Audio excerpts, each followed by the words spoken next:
Vince la prima stufa Mauro Florini.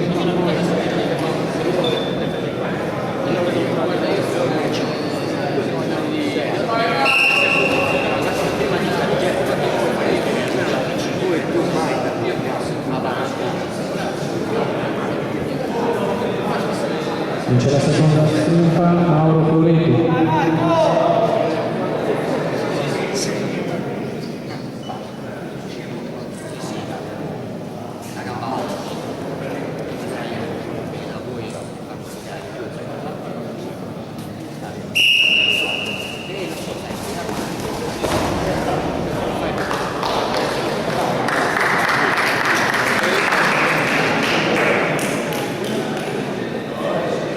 Vince l'incontro Mauro Florini, un pavimento grande.